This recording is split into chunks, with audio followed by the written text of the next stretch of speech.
भगवान राम के 3 भाइयों को, भगवान सहित 4 भाइयों को तो सभी लोग जानते हैं। आप में से कितने लोग जानते हैं कि भगवान की कोई बहन भी थी? यदि आपको जानकारी है तो कमेंट बॉक्स में जरूर लिखिएगा। इहाँ उहाँ दुई बालक देखा, मति भ्रम मोर की आन बिशेखा। इहाँ उहाँ दुई बालक देखा। सारे लोगों को जीतने की सामर्थ्य रखने वाले प्रभु श्री राम जानबूझ करके खेल खेल में अपने भाइयों से, अपने सखाओं से हार जाते हैं ताकि उनका मोटिवेशन बना रहे, ताकि वो दोबारा खेलने के लिए आ सके। इससे बड़ा टीम प्लेयर का उदाहरण आपको कौन सा मिलेगा? आपको उस जीत का नायक बना देते हैं जिसके हार की पटकथा उन्होंने स्वयं लिखी हो। इससे बड़ा लीडरशिप का उदाहरण आपको कहां मिलेगा? थोड़ा सोच करके देखिएगा, थोड़ा कल्पना करके देखिएगा।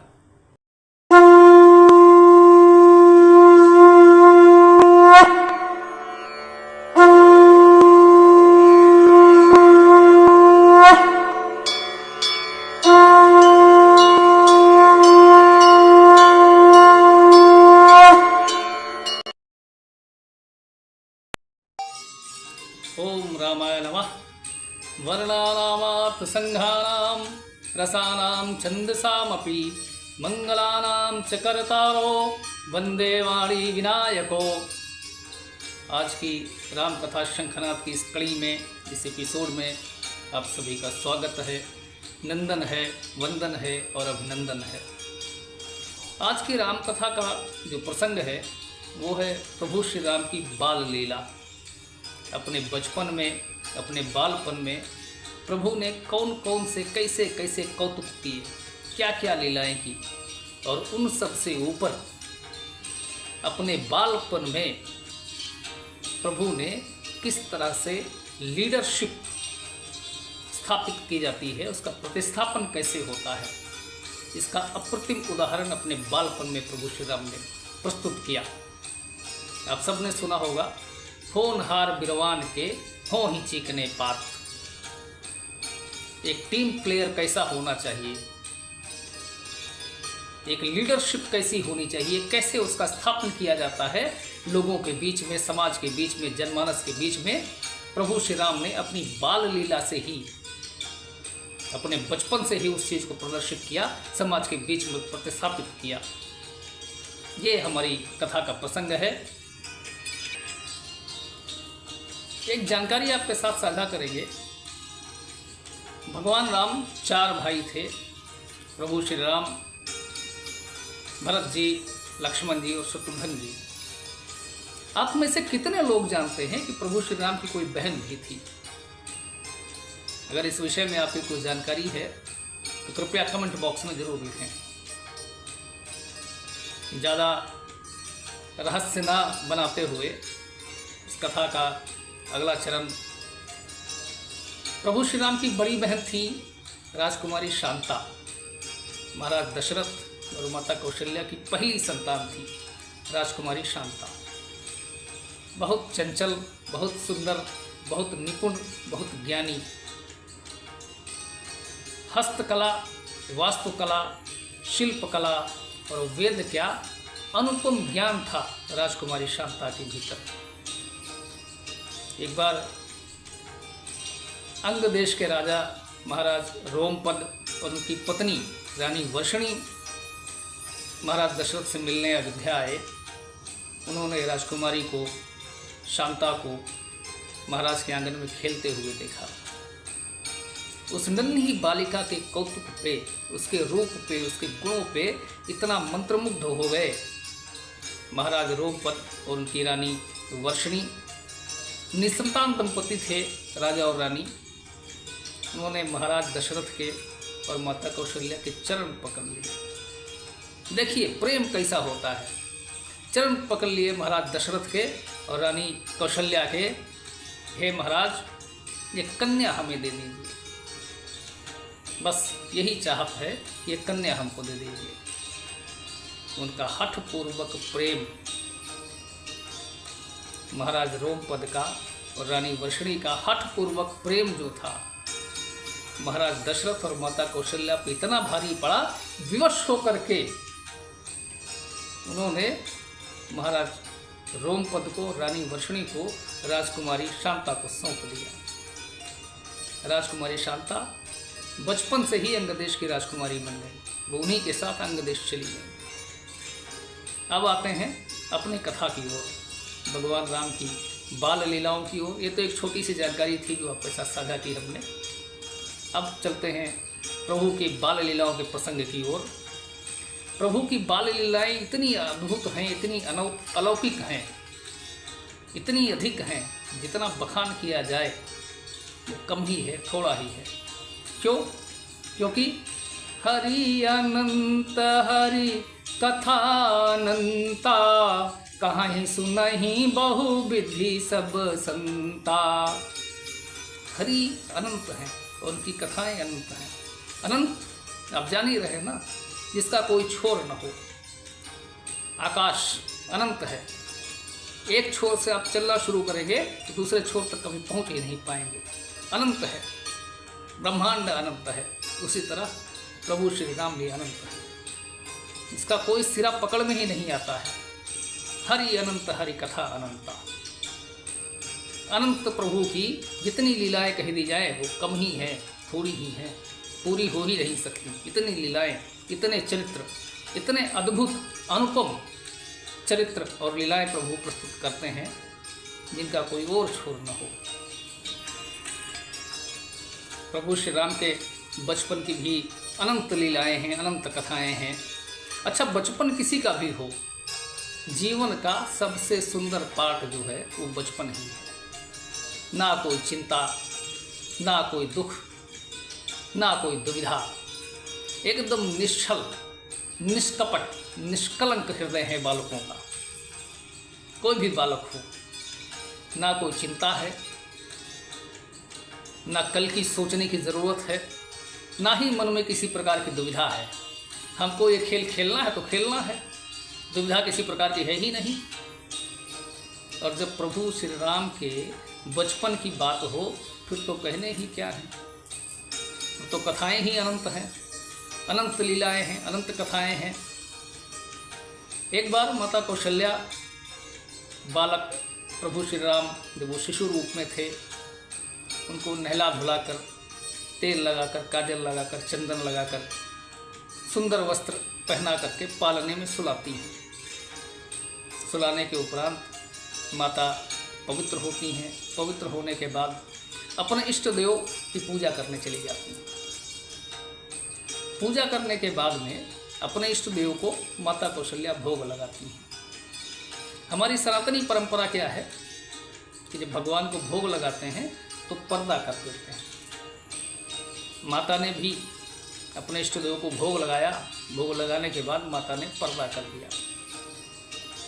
थोड़ी देर बाद जब माता ने पर्दा हटाया तो क्या देखती हैं कि जिस बालक को वो पालने में सुला करके आई थी, वही बालक राम बैठ करके माता का चढ़ाया हुआ भोग खा रहा है।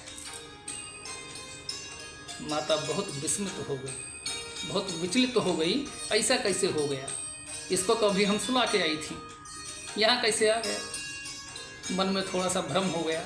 हो सकता है बच्चा है, बालक है, खेलते कूदते कहीं से नज़र बचा के आ गया हो, बैठ के खाने लगा हो।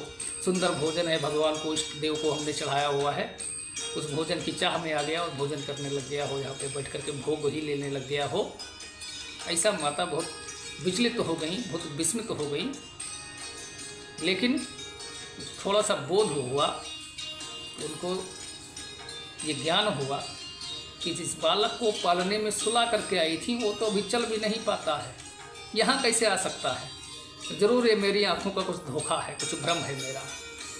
भागते भागते गई पालने के पास देखने के लिए कि जिस बच्चे को हम सुला के आई थी वो बच्चा है कहाँ।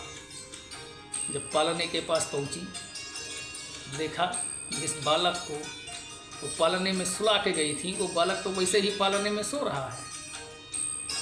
अब तो माता की व्याकुलता का पारावार नहीं था। ऐसा कैसे हो सकता है? फिर उन्होंने सोचा हो सकता है वहाँ जो देखा हो वो कुछ भ्रमित करने वाली चीज़ रही हो, फिर से चल के देखते हैं। फिर भागती भागती गई अपने इष्ट देव के कक्ष में पहुँची और देखा जो वहाँ दृश्य देखा माता कौशल्या ने, उसके बाद तो उनके दिमाग में, उनके मस्तिष्क में ज्वालामुखी फट पड़े। ऐसा कैसे हो सकता है? एक बालक वहाँ सो रहा है और वही बालक यहाँ भोग उठा रहा है। जो हमने इष्ट देव को चढ़ाया वो भोग खा रहा है। ऐसा कैसे हो सकता है? एक ही समय पर एक ही बालक दो स्थानों पर कैसे हो सकता है? माता का मतिभ्रम हो गया। माता का मतिभ्रम हुआ और मतिभ्रम के स्वरूप उनके मन में विचार उड़ने लगे। क्या विचार उठा? इहाँ उहाँ दुई बालक देखा, इहाँ उहाँ दुई बालक देखा, मतिभ्रम मोर की आन बिसेखा, इहाँ उहाँ दुई बालक देखा। यहाँ और वहाँ, मतलब एक बालक पालने में और दूसरा बालक यहाँ इष्ट देव का भोग खाता हुआ। दो बालक एक ही समय पर दो स्थानों पर, एक बालक दोनों स्थानों पर एक समय पर कैसे हो सकता है?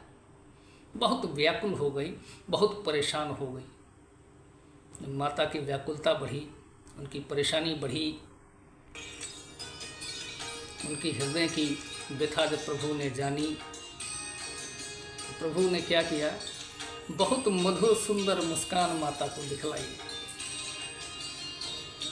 बहुत सुंदर मुस्कान, ऐसी मुस्कान जिस पे कोटि कोटि लोग वारे जाएं, न्यारे जाएं, ऐसी मधुर मुस्कान प्रभु ने माता को दिखलाई। देखी राम जननी अकुलानी, प्रभु हंसी दीन मधुर मुस्कानी, देखी राम जननी अकुलानी, प्रभु हंसी दीन मधुर मुस्कानी।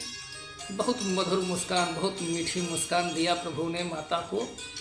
और उस मुस्कान के बाद माता जब और व्याकुल हुई, ये तो हमको देख के चिढ़ा रहा है, मुस्कुरा रहा है, इतना छोटा बच्चा इतने कौतुक दिखा रहा है और हमको चिढ़ा भी रहा है। तो प्रभु ने माता को एक बार फिर से अपना दिव्य भव्य और विराट स्वरूप दिखलाया। ऐसा स्वरूप माता को दिखलाया जो युगों युगों में किसी ने देखा न हो, किसी ने सुना न हो।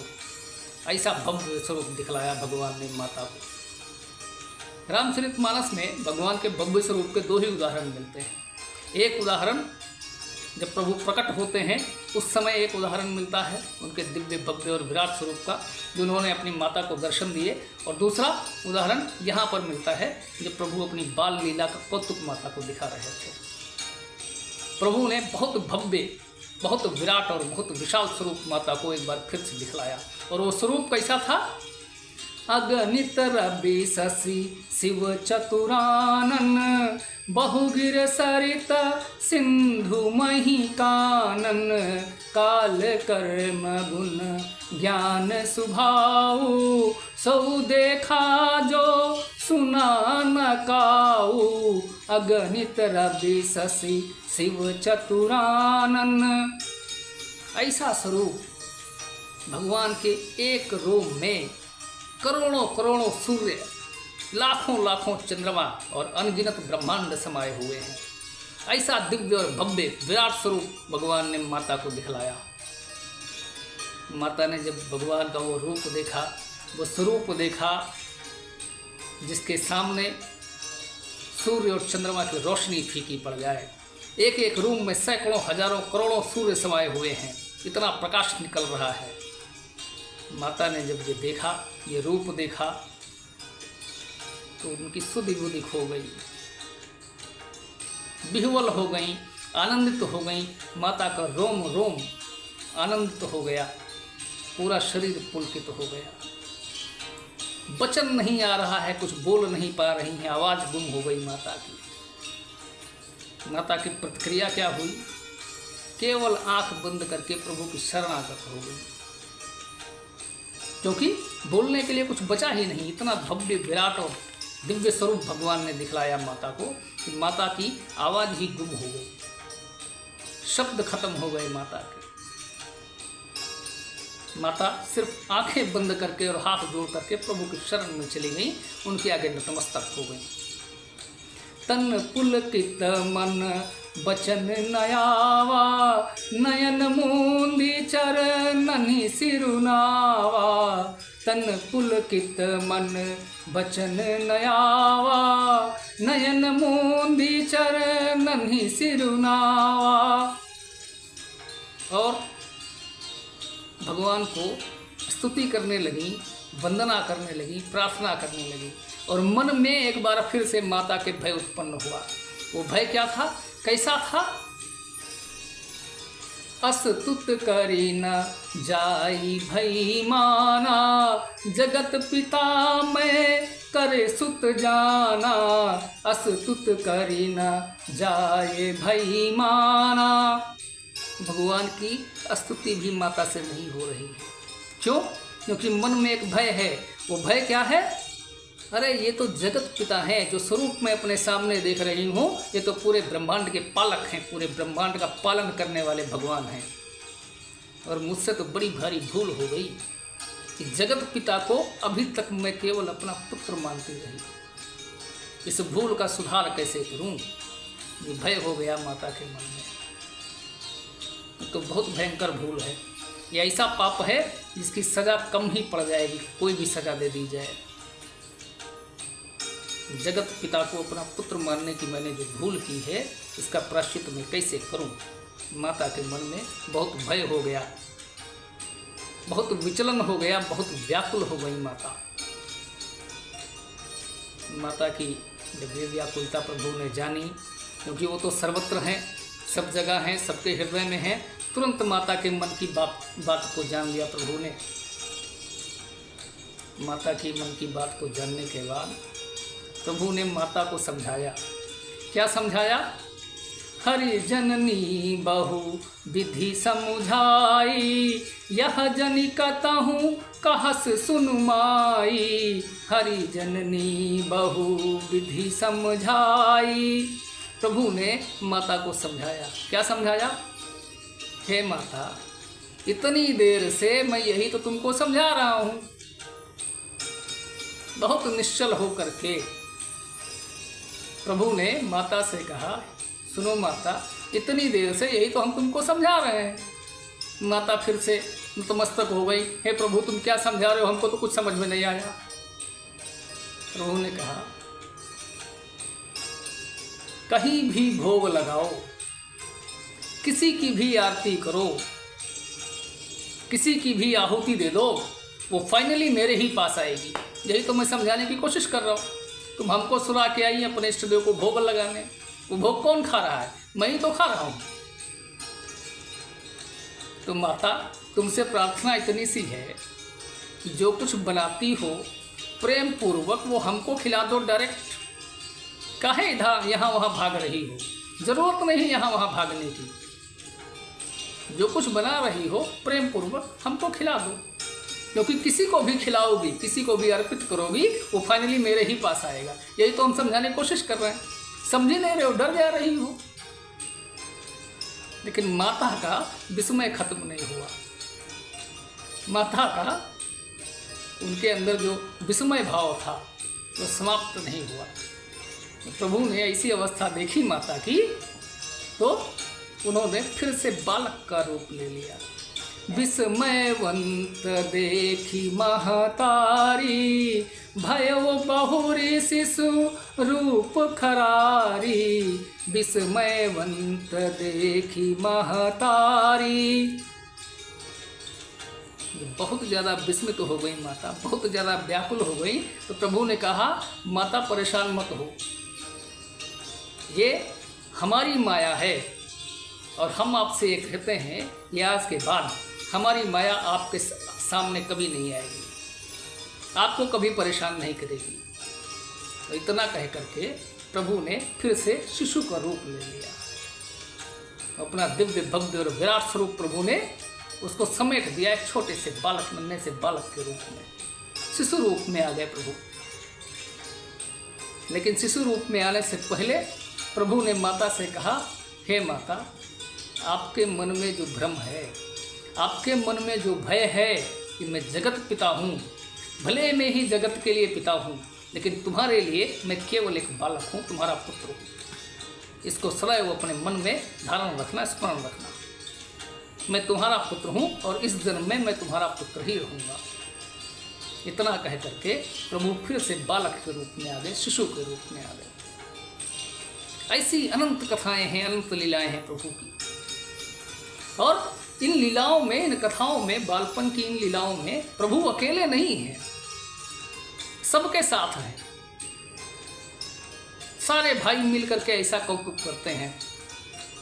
परम मनोहर चरित अपारा, करत फिरत चारिउ सुकुमारा।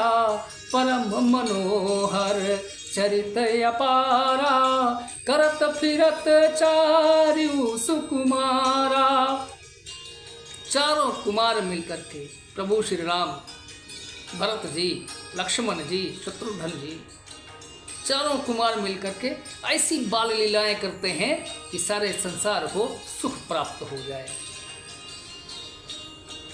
ऐसी लीलाएं, अनगिनत लीलाएं हैं प्रभु की। जितनी चंचलता, जितनी चपलता प्रभु श्री राम ने बचपन में अपने माता पिता को दिखलाई, उतनी चंचलता, उतनी चपलता शायद ही कोई बालक दिखाता हो। आपको क्या लगता है? भगवान श्री राम, प्रभु श्री राम अपने बालपन में बहुत सज्जन थे, बहुत सीधे साधे थे, बहुत साधु किस्म के थे।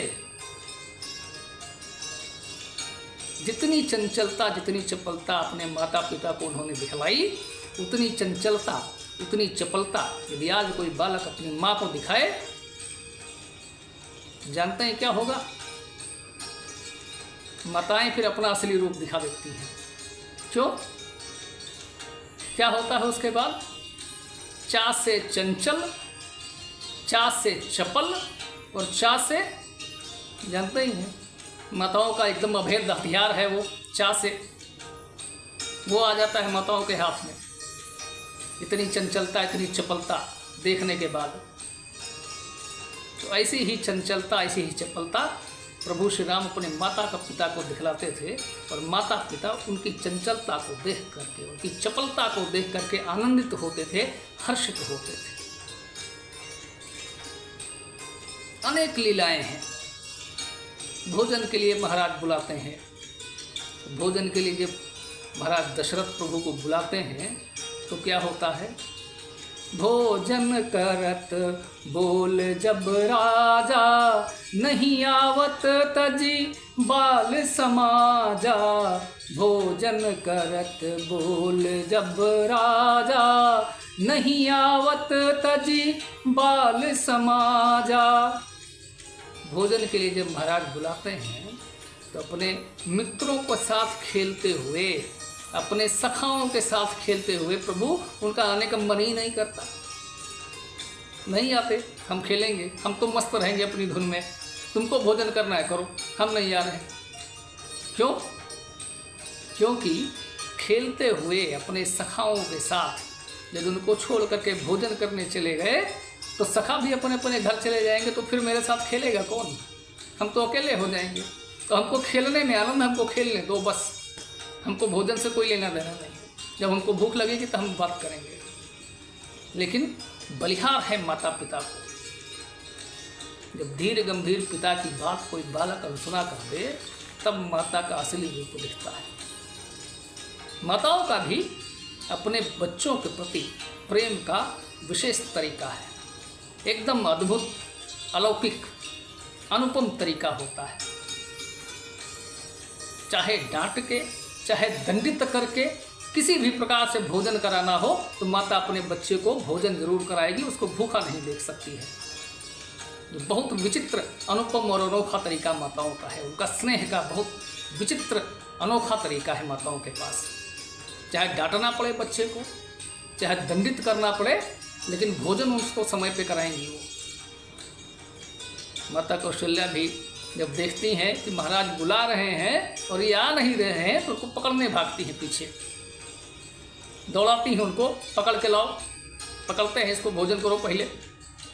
जब माता उनको दौड़ाती हैं तो क्या होता है, कौशल्या जब बोलन जाई, ठुमक ठुमकी प्रभु चले ऊपर आई। कौशल्या जब बोलन जाई, ठुमक ठुमकी प्रभु चले ऊपर आई। ठुमुक ठुमुक छोटे छोटे कदमों से भाग जाते हैं। जब माता पकड़ने जाती हैं तो छोटे छोटे कदमों से भागते हैं। कितना कौतुक है, कितना आनंद है। और जब पकड़ने आते हैं, जब माता दौड़ा करके पकड़ती हैं तो उनका रूप कैसा है, स्वरूप कैसा है, यहाँ आपको समझ में आ जाएगा कितने सज्जन, कितने साधु किस्म के थे भगवान श्री राम अपने बालपन में। जब माता पकड़ लेती है उनको, तब कैसा रूप है, कैसा स्वरूप है।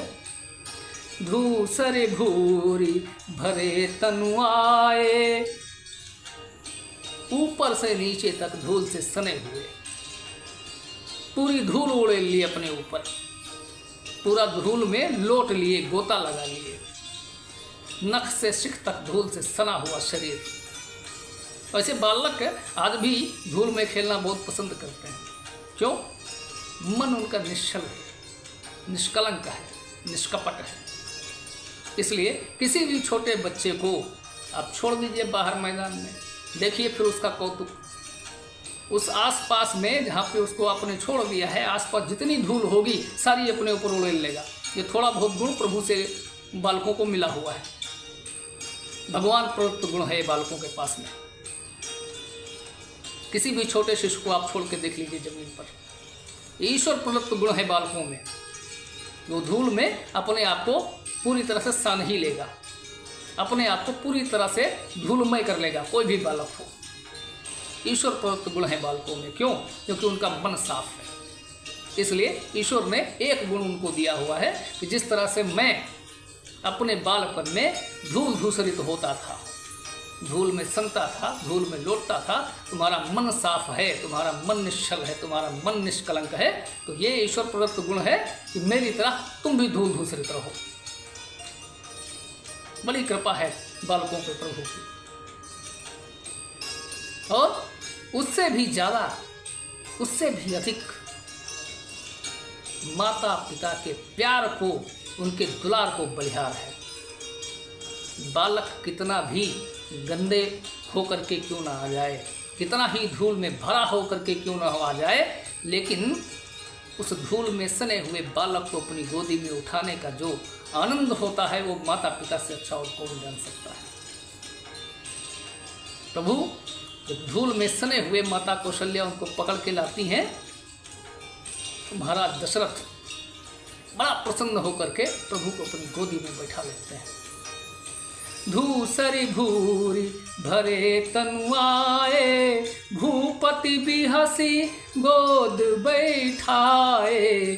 धूसर भूरी भरे तनुआए, भूपति भी हंसी गोद बैठाए। महाराज उनको अपनी गोदी में बैठा लेते हैं और भोजन कराते हैं अपने साथ। ये आनंद बालपन का, बालकों के उनकी लीलाओं का जो आनंद, जो सुख माता पिता उठाते हैं, उन माता पिता को बलिहारी है, उन माता पिता को नमन है।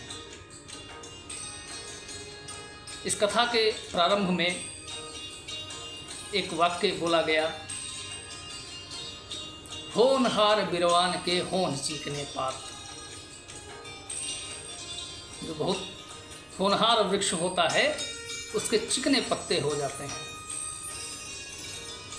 कहने का तात्पर्य यह है कि जब किसी बच्चे में, किसी मनुष्य में अलौकिक गुण हो, विशेष गुण हो, तो बचपन में ही दिखने लग जाते हैं, बचपन से ही परिलक्षित होते हैं उसके विशेष गुण।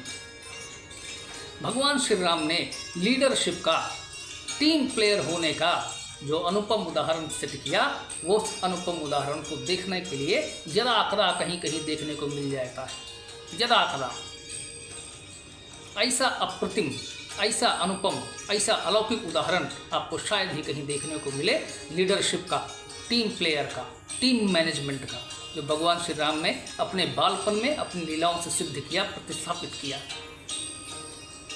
कैसे?